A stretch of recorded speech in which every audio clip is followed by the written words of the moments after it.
গুটি গুটি পায়ে কিন্তু শীত চলে এসেছে আর জেঁকে বসেছে সারা দেশে। সেই সাথে চলে এসেছে শীতের নান্দনিক সবজিগুলো। আমি বাজার থেকে মস্ত বড় একটা ফুলকপি নিয়ে আসলাম ফুলকপির পাকোড়া বানাবো বলে।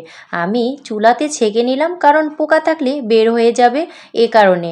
এখন আমি এটাকে একটা ছুরির সাহায্যে সুন্দর করে গুটি গুটি করে কেটে নিব। তবে এখানে পাকোড়া বানানোর ক্ষেত্রে কিন্তু ফুলকপিটা একটু বড় বড় করেই নিতে হবে। তো আমি কিন্তু এখানে ফুলকপিটা কেটে নিচ্ছি। তো এটা যে যেরকম সাইজের করতে চান ঠিক সেভাবেই সাইজ অনুযায়ী আপনারা পাকোড়া বানাতে পারেন। সন্ধ্যার নাস্তায় বলেন আর লাঞ্চে বলেন, ফুলকপির এরকম একটা পাকোড়া বানিয়ে দিলে পেট ভরে খাওয়া যাবে। এত মজা হয়, এত সুস্বাদু হয়। এটা চাইলে কিন্তু সন্ধ্যার নাস্তায়ও খাওয়া যায়, আবার চাইলে ভাত দিয়েও খাওয়া যায়। তো এই পর্যায়ে আমি একটু লবণ মাখিয়ে পানি দিয়ে ডুবিয়ে রাখবো অনেকক্ষণ, যাতে লবণটা এর গায়ে ভালো করে লেগে যায়। এখন আমি এটা কিছুক্ষণ রেস্টে রেখে দিব, ভালো করে কিন্তু লবণটা মাখিয়ে নিব। আর এখানে আমি নিয়ে নিব ভেষণ 1 কাপ, তারপর একটু মরিচের গুঁড়া দিব, একটু হলুদের গুঁড়ো দিব, তারপর দিয়ে দিব একটু ধনে গুঁড়ো, এরপর একটু গরম মশলা গুঁড়ো দিব, তারপর দিয়ে দিব সামান্য একটু আদা রসুন পেস্ট, এরপর দিয়ে দিব একটু সয়া সস সবার বাসায় থাকে, একটু দিয়ে দিবেন।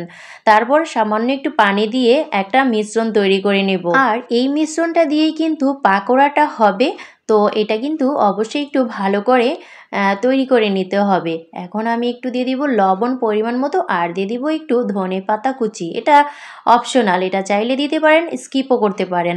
এখন আমি এটা রেখে দিব। তারপর আমি এখানে ফুলকপি নিলাম, আর এই ফুলকপির গায়ে মাখানো যে ভেষণের মিশ্রণটা সেটা আমি ঢেলে দিব। এই পর্যায়ে কিন্তু একটা চামচের সাহায্যে মিশ্রণটাকে ভালো করে ফুলকপির গায়ে মেখে নিব। আর এই কাজটা কিন্তু খুব ভালো করে করতে হবে, যাতে ফুলকপিগুলো সবটা মিশ্রণে মেখে যায়।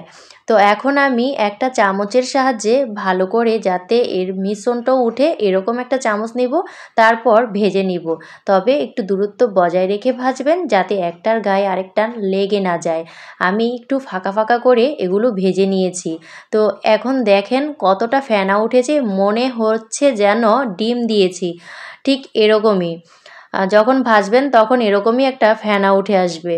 তো আমি কিছুই দেখতে পাচ্ছি না ভাজার সময়। তো যাই হোক, এভাবেই কিন্তু নাড়াচাড়া করছি, আর এখন ভেজে তুলে নিব। আর এই যে আমার ফুলকপির পাকোড়া হয়ে গিয়েছে, যদিও একটু ভাঙা ভাঙা দেখা যাচ্ছে, আসলে কিন্তু তা না, এটা পরে ঠিক হয়ে যায়। এই যে আমার ফুলকপির পাকোড়াগুলো কতটা ইয়াম্মি হয়েছে, সন্ধ্যার নাস্তায় বেশ জমে যাবে। তো দর্শক, ভিডিওটা কেমন লাগলো অবশ্যই কিন্তু বাড়িতে ট্রাই করবেন এরকম সুন্দর সুন্দর শীতের সবজি দিয়ে মজার মজার পাকোড়া।